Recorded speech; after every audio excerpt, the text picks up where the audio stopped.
The European Union has condemned Russia's sentencing of a Falun Gong practitioner to 4 years in prison, calling it a violation of international human rights law.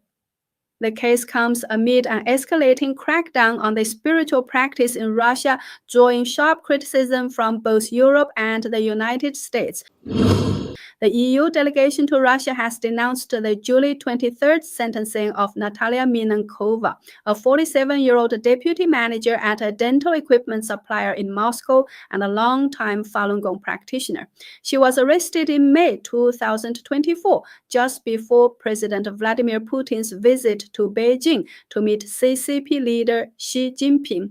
Her conviction coincided with the 26th anniversary of the CCP's persecution of Falun Gong. EU Counselor and spokesperson Jocelyn Goitom said Brussels is closely monitoring the case, condemning all forms of discrimination, hostility, and violence against individuals because of their religion or beliefs.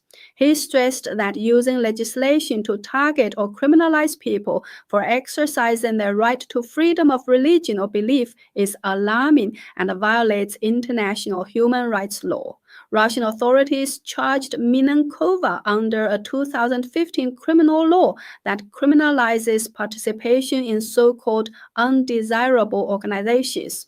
Rights groups say this law has become a tool to suppress religious minorities. Since March 2024, at least 7 other Falun Gong practitioners in Russia have been prosecuted or detained under the same statute.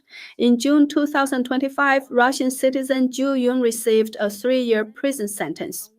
In November 2024, Oksana Shchetkina from Pyatigorsk was sentenced to 2 years for alleged ties to Friends of Falun Gong, a group banned by Russian courts. During her trial, Minenkova told the court, "We are simply telling the truth about the persecution of Falun Gong, and the Chinese Communist Party fears that. Now it reaches into Russia using Johan's investigators, prosecutors, FSB officers to do its dirty work." The day after her sentencing, the U.S. State Department and the U.S. Commission on International Religious Freedom condemned the verdict and the broader crackdown. The EU says it will formally protest to Russian authorities and continue to raise these cases.